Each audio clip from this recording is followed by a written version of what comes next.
olobi que Chantal Bolazande Konayo au commis culturel. Ce que tu parce qu'on après plusieurs années, il y a Manuela Kitoko, moko ya influenceuse. Lelo Manuela Kitoko a commis influenceuse ou a travaillé. Est-ce que vous confirmez que votre audience na yo Kitoko na yo na disposition ya mutu nyonso ou alinga passer message à travers la live non? Est-ce vrai? Oui, c'est vrai. Donc, Manuela Kitoko, pour na mutu nyonso, pour na bateau bovandi na ba life, Manuela Kitoko, te, papa RVT, faire rigolo à moi na mboka, Manuela Kitoko congolaise 100%. Donc, on a optimisé, ça vient 250 € dans la poche, na somi. Bonsoir, maître. Na somi, maître gauche. Na somi, ben, billet, na 250 billets, et puis on a nos pexanga na 4 life qui est au Kende. Donc, c'est l'argent qui parle. Au concert, les apôtres n'ont pas au papa RV, 150 normal, 250 pour un bateau basoir. Est-ce que tu as un indice? Merci beaucoup, Nabakado. Jusque là, au budget à combien pour un concert? Il y a un profiter de cela. On a vu? Moutumo ya terrain, il y a un peu cela. Batuka ya fait rigola, Batuka ya papa Hervé maître gauche. Naza ba maître ici c'est Belgique na ba Gaulois ici c'est Belgique, bien entouré. Donc na ko bomsa manzaka asil. Ba changana maboko na misapi ya makolo na ngala chez ba Gaulois. Yo Gaulois yo nani yo boya ngai. Ala misambonga na ko sa papa Hervé mbongo. Yo va na ndaku le msozo ozo ima 250 c'est beaucoup 250 c'est beaucoup mais Manuela Kitoko optimisi yango billet na laxibino billet za awa yo toza déjà na Bruxelles ambiance nini eza autour ya concert VIP oyo kuna na Bruxelles na matonge donc na matonge masolo musu ebeta mate ana communiquer ga faire rigole ba osola ga faire rigole papa Hervé ba play na ba vrai chéri lisole za papa Hervé. OK. Merci beaucoup. Naebi ke ngai vraiment nde na ebisaki yo na mopandi soki vraiment Manuela olingo tia audience na yo na service ya culture ya makambo ebele nga na koza même manager na yo parce que er moko boza na audience mais bozo s'embrouiller ne lo moyen mo bino mo boye ba valeur na binote biso to senga ote okanga na mutu moko mais lelo na poto na Angleterre influenceuse ba na rôle à makasi ya jouer aux appels na makambuno na ndenge kendaka donc ce qui vous dérange vraiment on peut travailler avec Bonga Ludia topé ça va canal coordonné zalakane zala par rapport lobby déjà bibi wifi mombonda jekami na zoya na pona kana concert wana lemsu mwelo kwa mukeza la pona nino mais pour les restes so oza prête ya ko travailler de manière professionnelle on est là pour vous accompagner to senga yote comme ennemi ya fali to fenga yote o seka zizi ya fali ezala mukie ezala munene to sengi o yangote to sengo to finga idi badiata mais to senga ke na oyo so sala après rando ya une vie qui continue to perdre de J3 akei makamo to sa to ana tina ko finga ka ba mama te mais l'éternel na vitesse nango na vérité Bonga Ludia eza société ya production et travaillera ba influencer ba te belé so pendeza ba compéser belé Charles Tabu azana makambo belé so po lingi na benga Charles Tabu dimanche ba futelo ticket pour que les concerts ya NK Divid na Accor Arena na ko benga Serge Charles Tabu na ko kende na ko kende ozala NK Divid voilà donc Manuela Kitoko o eza Bonga Ludia to so sola na yenge so betu ngapena pe buzo bate nini oyo oko clôturer pour batu oyo balingaka Manuela ba retenir pour na position na oya sika oza na ngolelo. Merci par tonton promo na question pesinga pour toza na batu musu ba comprendre te na minute o muto azobeta concert na minute o azobeta concert VIP eza fait rigola. Manuela Kitoko naza Gauloise, je te répète, naza pona tous les Congolais. Donc fallait a beti concert na futi ticket na nga muto kanganga te na futi VIP na nga na ye na yoki concert na siminzela na leki. Faire a beti na futi ticket na nga na zwinzela na leki ritia beti donc naza pona tous les musiciens. Naza pona mutu moko te na caché ya mutu te. Donc bo banga te otero yiba place pour ya mukingani bo pa ba Gaulois te. Nga na ofutala nga faire na posa ki ba ticket te kama à sali concert na ye bato basombi babillet baye koyoka musique, bonne musique. Donc nga naza mpona tout le monde, mutu nyonso ata fabricas naza nde na mopanzi nazoya. Donc naza mpona mutu nyonso. Donc bolongola nga kolatisa nga cachet ya mutu te, nalingi bolatisa nga cachet te vi ke bomoni nga na tonton promo du coup ke Emmanuel akomi gauloise. Non, eloko nga na boyi nazalaki warrior pour le moment. Minute oyo naza mpona mutu nyonso, bavillageois naza nani oyo Robino Mondibu nakozala oyo kaka nalia mbongo na nga kofi nakoya. Donc nakokota partout nakomi libre. Merci beaucoup Manuela, nga na libéré yo mais tokosola na kati côté management pena je peux vous représenter. Tobengani na privé. Afone ekangama. Merci tonton promo. Dieu vous en prie, merci. Merci. Gouverneur Gaulois Soda Yambodi, bonsoir Yangande. Aïe, bon le dire.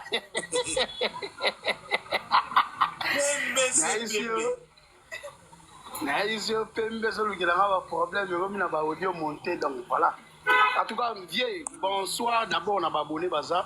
On a vu que tout a plus de 1000. On a fait si bagolo et belé, bamote. En fait, on a mati vraiment, on a vu que live, on a eu la namara. Pour préciser, on a bagoloa, on a bagoloise, on a gladiateur, on a eu agitation et ali.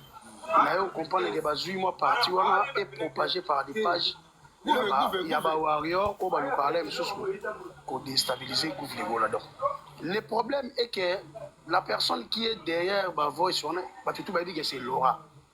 Laura a pris des voices, à qui basala on a besoin d'avoir une intelligence artificielle, on comprend que dans l'obara, nande basali ba audio c'est pas pareil par rapport au gouvernement. Dans l'oba boy, on doit comprendre que le gouvernement est l'oba. Ce qui va monter, on comprend que le gouvernement va monter. Et ça, c'est clair. Déstabiliser, faire rigolo, a commencé par les soldats au Bana Gichasa, t'as ciblé nan. T'as ciblé goût les Gaulois. Parce qu'on a des aboués. Excuse pour toi éclaircir. Na lobake parce que les lots, la campagne moi ça m'a cassé même nous avons victime. Bah tu combien infiltré net nga automoni boy donc bah tu n'as pas foutu hôtel pour na batama. Donc na Londres comme na lia ba filmer nga na la ba filmer. Est-ce que vous avez confirmé qu'il y a toute une campagne contre les soldats Oyo, bazo vandi ça fait rigoler? Oui, ils ont presque campagne au basoda bazo net bago banda pal. Maramoto zo loba Oyo lem so sungana o tozala d'accord na ba 2000.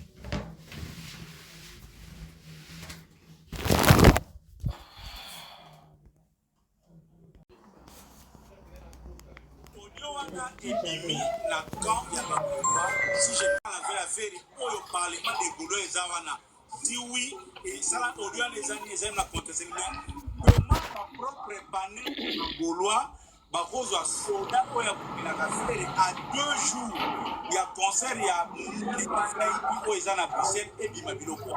Qu'est-ce qui se passe dans ça? Déjà d'abord audio o bango baye nango.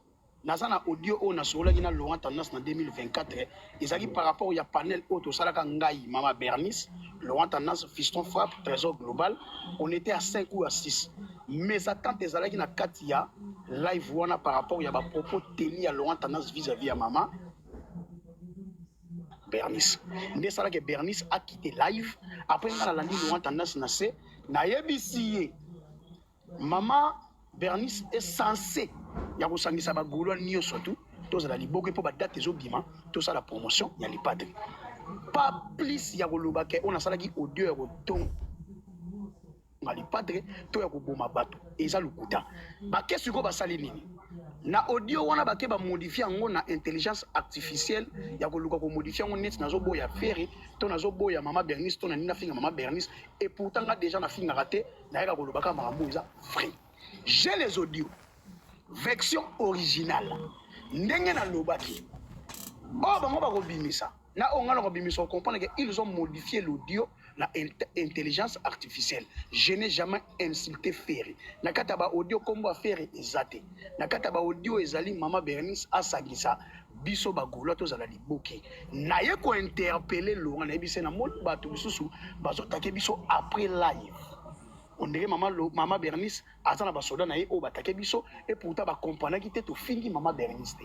Na live wana tozalaki na mes attentes mais to fingi mama Bernice te mais na comprendre que ana batu o pe ba kozala léser ba comprendre que on dirait to léser mama Bernice. C'est là où excusez poto de nazo s'exprimer à live wana yo tolo ba mes ententes on a bien un mot divergence d'opinion parce que nazo ba live moi ezaki do préparer sur conseil au betama fo ko banani tout na se référence on a le non biso to sala ka musale bi peut-être ba cause parce que ikambu ya considération nga pe na loba na ko bango na me ba ko loba ngo mto muna mtaka na niveau ya besoin de considération qui j'ai bien moment ils ala kande kutu divergence d'opinion mes ententes où c'est trop fort. En fait le problème est que c'est Laurent qui a monté tout ça, c'est lui qui a vu ba audio tindi ba ke ba modifier ba ke na on na ngi mani ba ke na ngwana c'est Laurent. Et ça na idée na yeza nini na sortie médiatique na nga on a salaki et pas ya Glody ya kina na esprit na ye azo boule on dirait Ferry na Bernice batininga na ye ko recadrer ye mais nga na ye ko recadrer Laurent par rapport à ba propos tenus alobi ke ye muta sala Ferry ye mutu asala stade de martyr et beta c'est là où nga na ye ko fana batutu bazala na poto batutu batala biso to teka bien en plein ilanga to konda. Laurent a yé avant 4 jours de stade de martyr. Donc Laurent a fait rien dans le stade de martyr. C'est là où on a rappelé Laurent. Na bisi Ferry a uta poto bakangé to yamba en plein mbula wala gité. Plusieurs choses et l'équipe pendant yo zalate yo muto sala Ferry. C'est là où a été blessé. Ton la lobby qui a qui verbalement abima verbalement ne ya sali réunion.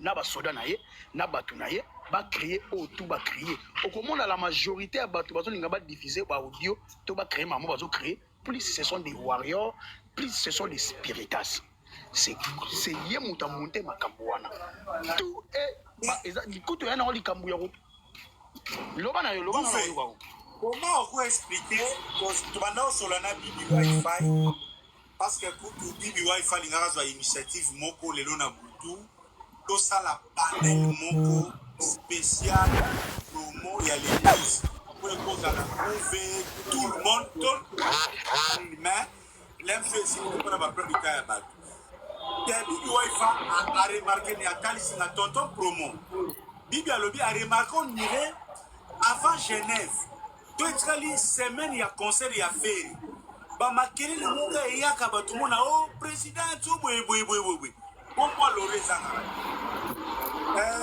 avant ING Arena la semaine on a un ticket papa makelele au Gaulois au président du panel pourquoi l'orezanga donc comme sur les lots à 48 heures il y a concert VIP pour ça na 150 250 et one way kutu ba comme ko tourne biso ba communicateur est-ce que vous fonctionnez ba monter na biso na contexte photo sala ni to comme si la mayele nga on ngo kota ke nini o ezo sala kake chaque fois faire gola so kazane logo ya munene il faut discussion honnête à l'interne ya mais combo ya Laura ezo zanga kake bah yo yebite que Laura permet na faire ça bénéficier par rapport à mbongo par rapport à ba relation par rapport ya avantage à mambo bela j'aurais permis na faire azo mona ke kotika faire aza perdre ya mbongo relation audimat koyebana nana yebaka Laurent na mambo TV faire mu da sekusi Laurent.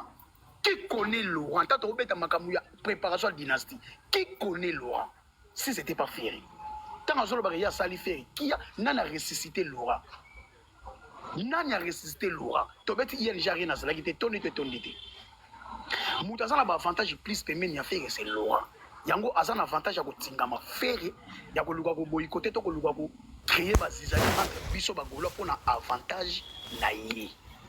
c'est Laurent. Aïba qui te kenga na oya ko bima pona ko recadrer. Ndomo na créer makambo to créer. Laurent pembeni ya faire azana ba avantage. Na beta ki li Solomon na ba émission na ba bimisi 15 billets à $100, $100. Si vous imaginez vous bateau ba pesa imbongo pour faire boka bango na disque au faire mon mbongo te. C'est combien? To imagine ngaka. To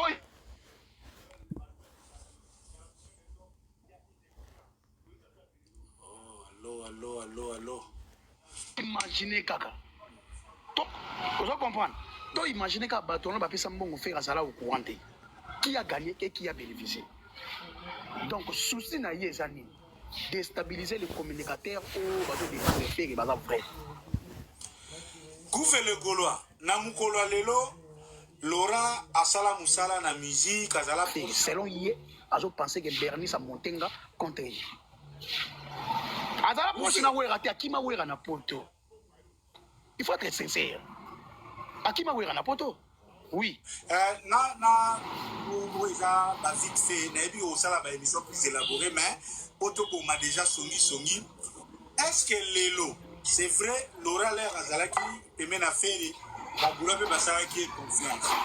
Est-ce que lelo Laura est totalement parti ou bien Laura est physiquement parti mais atiki ba agent na ye ba antenne na ye oyo batika li au sein des Gaulois au bazo perdu.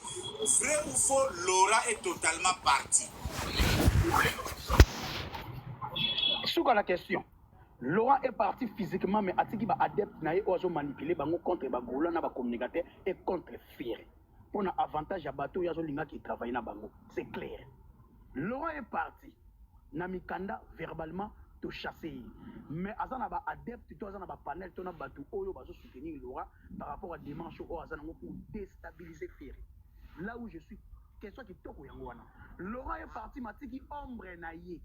Ombre na ye zo planer et pas ya bato bazo sala ba live pour déstabiliser. Pour ko tcha bato espimo ke gouva tongaki, gouva lobaki, gouva sala ke loko. C'est Laura est parti matiki ombre sous la question. Pour qui? C'est par là. Allez-y, loba. Si c'est par là, il faut pas comprendre. Pour na faire, to baza pour na biso bateau. On est venu pour na faire, on n'est pas venu pour na bateau. Nga gouv na za gouv c'est par rapport à grâce ya faire nzambe na ba Gaulois. Na loba ngo bien na bimi na maternité ba Gaulois. Na uta na orchestre morote pour na zala o na zali. Donc si na kozala protéger c'est par des Gaulois. Comment un Gaulois wa biga za na gouverner to gouv les Gaulois a refongo la panel pour nous to détruire gouv. Comment mi bomi? Aujourd'hui, c'est ça le problème. Laurent est parti, mais Atiki ombre pour détour et nous faire et n'a pas communicateur et n'a entourage. Pour aller bien ça n'a pas avantage. Merci beaucoup. Vous faites Nana Réyome, Motuna Yamwa Yatuka. Nabi ke réfléchir selon yo comme on a yanda. Il faut faire pour que prochainement ba bêtise ya boué et à quoi déranger à l'événement ya fait rigoler pour l'avenir. Mais moi je pense les padres asa via zo landanga na pese mot de prise. Na minute oyo to komi na posa yemo prise. Ana ka debi loko fa loba. Le jour faire au matin na panel ata ya yo to ya bato moko. Azaka na debi loko loba. Soki na ba événement to na ba événement te ba panel ba Gaulois ils a pour na promotion ya nga Ferré. Mais jour na romona panel ya mutu bazo so na pona contre ba Gaulois bango na bango bazo bomba. Bato tout ba na panel so ba Gaulois ba landanga. Bo se désabonner et bo bafouer ba panel wala pour baza ba vrai Gaulois te. Un vrai Gaulois il faut soutenir nga na ba œuvre nanga na ba événement nanga divisé par la biso ezala te bo za na bo moko bo sanga na poto avancer na bitumbo to za na ngoli boso omoni lelo soki ba miso tout faire akoyi muto oseka faire za ba miso tout ya Congo mona la o ba ya pemena faire pour na intérêt ba bigana mobondo ana makambo faire attribuer na bato baloba ga faire a danger ba oseka faire aussi ba seka na passé basala kabal ba monta pour nous faire aujourd'hui faire et faire grâce à Nzambe ba Gaulois dans le baratelema na bougie na maya misu na ye. Donc moi je pense la personne oyo aza mieux placée ya aussi sa marambo tout na sengi nga na sengi poliment na sengi poliment les padres soka matika atana eloko to sa vidéo ya koyebisa ba Gaulois ba panel tout ya ba Gaulois pour me vendre eza pour na ba discussion to pour na compte à rendre personnel té jour au mona muta fungoli panel ba rendre ba compte à rendre personnel na bateau to ba lobela nga to bateau baza ba goloa bo boycotter bango bo se désabonner c'est par là où mona ordre écoute les a idée souhait na nga yango wana. Merci beaucoup, vous les Gaulois. Question ya Souka, avant de passer bien avec vous les Gaulois. Est-ce que yo lelo absence na yo na poto ozo souffrir la yango vrai ou faux? De deux, est-ce que vous lelo so yo ye poto na sima makambo? Oko changer ndenge ba merveille rambo ba changer la kofi. Merci pour na question eza question moko eza mokie meza ya motuya na kopesa exemple moko on a vendu les billets du stade de Martyrs on était à 4 Tracy Muka Tombolo ngai na Muzeki Ndingu mais motazoka mutu kezalaka Muzeki Ndingu est-ce que on était frustré? Rien du tout. To continuer bitumba na biso nge tozo bunda jusqu'au bout. Poto ou pas poto ngana yaka pas faire pour na poto te. D'abord poto ezalaka cadeau offert à pesa ka biso to ya au mon événement. Ndebo mona kina Kinshasa boya ko participer pe na événement ya poto ba contredire ba combattre biso ba lito yate est-ce que yango ndeko ya ko longola nga ko linga fere na linga ka fere nanu na ndako lobela fere te mena linga ka fere za ina maison mère donc intérêt na nga za la défense et sécurité pour protéger les padres sincèrement na linga affaire na nga artiste monté na linga ko linga fere poto te to voyage to mutuka to mbongo e ko longola nga pembeni ya fere. Beaucoup basa corrompu par rapport à poto na mbongo mais au moins que banda na bima je suis focus sur faire donc pour nous loba na pour na intérêt mortel au nuire to ya loba na luka poto to mutuka to lo moko nga vraiment poto zo frustrer ngate et lo ko frustrer nga faire ça linzembo mabe a ke poto a échoué na ba concert mais si faire zo beta ba concert zo longa ta na zate mais ombre na ngeza pas faire nga na za golo za na ngata nzoto faire. Donc, la poto ou pas poto, je suis Gaulois. Merci beaucoup, Gouvé. Avant Diko, je peux déjà confirmer. Gouvé, Azamwana ya Dika. Papa na Gouvé, tu as rené à Londres. Donc, tu Gouvé, tu as opé, tu as Bumaramoto, pour na papa na Gouvé. Makamshe, les gars, tu vas dans la def de Mukalinga. Si. Ah, na pesi fela na def de Mukalinga. Bien, nga émission mon na sala ki pona yo. En tout cas, papa, tata pour moi, on a retiré le molem sur Rose à la lésion à l'émission na salaka par rapport à yo. Awa vraiment ba tout bazo talanga na biki tous belé na retiré et je m'excuse. Oza papa, yo na vient na ngana miki. Donc voilà. L'aime sur les gens. C'est les gars devant na def to zabena pe. Ah fume papa na bango. Ah azani ndeke zana. Detro baka mwana tika aloko la joueur mwana tika kola ate basu etarate ko na kote ba koseko poni mwana et azu collation papa na beli papa na enza babengi molimo na ye akoya directement donc neti ngande na yebeli poto guva za kutumutu omulonga poto te poto zalaka na papa ya Angleterre yes de mukadi ayebi mais les restes vous allez pas tout vous allez être mécontent vous allez frustré vous allez des émotions mais bazala na code et puis témoignage je vais baye baraté gouvetia bandi na chaîne mo banda ko travailler na zaiki coach ya chaîne wana ngana baba mwana bombe ye mutakosisa bakeni bien avant vous kuta commander donc coaching on a dit donc et ça les restes n'est pas comme ça que ça vous faites 3 minutes chiter na yo comme ça na libérer bibi pene tout ça na pesi bibi wife mbote na pesi batutu batalinga mbote Gaulois forêt Gaulois on est ensemble Gaulois ko se paniquer te zala focus les 12 ngana olongwa lelo nena bona kutu na aéroport na zo bouger déjà na pesi ba Gaulois na surtout mbote ba otala bouffe les Gaulois na quelque part tonto pour moi ko benga ngato ko sala live na quelque part côté bakena mbonda et ko beta boyeba. On est ensemble, les Gaulois, Souda et papa Hervé. Merci beaucoup. Merci, Gouvé le Gaulois. Voilà, ma campagne nationale est où? Sikoyo, ngaipe live nanga oyo, ezali nango live na sur la actualité nanga. Ah, n'engena kalinga pena la team par rapport à report. Bon, chers amis na nenga mabete ngai pe timing ekoki. Ce qui est sûr, bonjour quand même ba grande ligne pour na bandeko to en Angleterre, tonton pour boyebi naza déjà quelque part na ndenga code na ndenge pour na soirée matalana na Olga lobby na les 11 na Bruce Grove toza bisonion soto c'est la soirée en couleur matalana yango naza déjà quelque part. C'est vrai tonton pour monde bitumbe moni protocole peut changer. Mouto nyonso a soutenaka faire makasi lelo akomi cible parce que faire ego la dérange. Et que Bibi Waifa za l'enfa na été soit à compléter nini. Bibi Waifa bonsoir maman. Bonsoir tonton Promo. C'est tout ce qui a c'est tout ce qui s'est passé ici, je sais pas, vous avez un rajout? Bon, premièrement non bonsoir, on va venir surtout Bazaliawa et puis juste que c'est quand même désolant. C'est vraiment avec un cœur meurtri au Tozo Solana Bagolois, Gauloise, parce que Yemoko le padre n'est jure que par ses fans, par ses Gauloises, mais malheureusement, ces mêmes fans, à chaque fois, quand il y a vraiment événement au ESA, il y a grande Makambu, c'est les mêmes fans qui se battent, qui se disputent pour des choses que non, au totali et apporter un avantage na artiste. Il n'y a pas si des wana. Biso toza quand même wana pour la promotion. Il y a une différence, il y a biso na bango ezala ke bango bazala ba fan. Biso toza ba culturel. Ngana yebi que fan azalaka wana ata soki ndenge nini likambo ezali na makambu ya orchestre. Na obi équipe na ye abomaka moto.